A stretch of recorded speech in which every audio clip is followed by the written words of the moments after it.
Mahalin mo yung taong mahal ka at kalimutan mo na rin yung taong sinayang ka. Yung tipong sinayang ka na nga, ayaw na sa'yo, pero pilit mo pa rin siyang gusto. Andyan na nga yung isa, gusto ka, pero andun, sinisiksik mo pa rin yung sarili mo sa taong sinayang ka. Sinayang ka na nga eh, utis na. Hindi lahat ng 13th ay malas. Bakit? Yung 13-month pay ba? Malas? Ang dami kayong nag-aabang niyan. Lalo na month na. Utis na. Yung hirap na hirap kang mag-ipon, tapos sa huli, taba lang yung naipon mo, hindi pera. Utis na. Lalaki, pag kinilig, uupo lang yan sa isang tabi at pangiti-ngiti. Pero, pag ang babae kinilig, sigurado ako, durog yung braso ng katabi niyan, utis na. Ang weird, no? Yung tipong isa na nga lang yung utak natin, pero lagi pa tayong nagdadalawang isip. Gaya na lang ng susuotin ko ba to? O ito ba? Itong isa ba? Aalis ba ako? Sasama ba ako? Ano ba talaga? Utis na.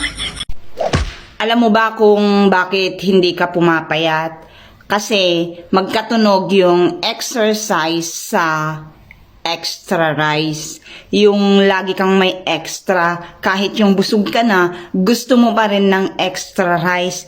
Kahit na walang rice, gagawan ng paraan magkaroon ng rice. Kasi nga, life is rice. Siya, utis na. Hindi ka naman orasan, pero two-timer ka.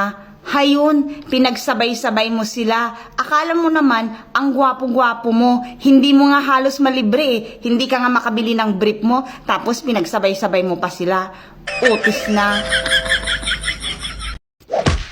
Hindi lahat ng party ay masaya.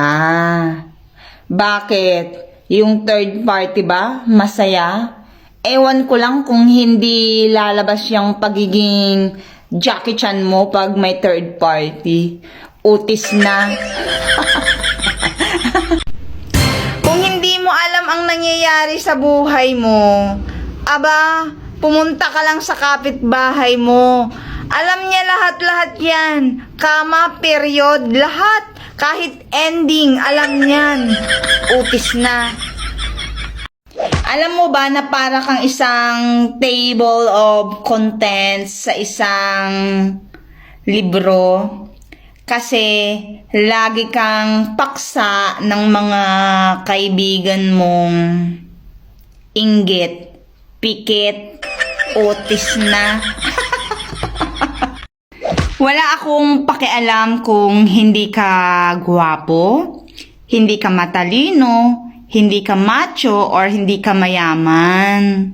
Basta, ang importante, hindi tayo. Utis na.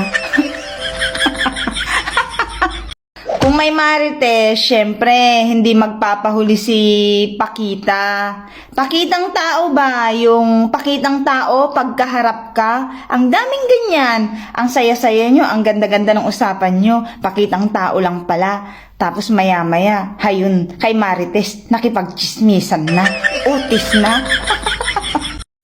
Huwag ka masyadong mapagtiwala kasi hindi naman lahat deserving na pagkatiwalaan. Utis na.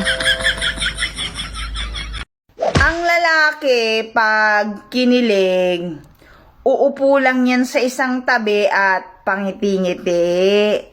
Pero wag ka. Pag babae ang kinilig, sigurado ako, durog yung braso ng katabi niyan.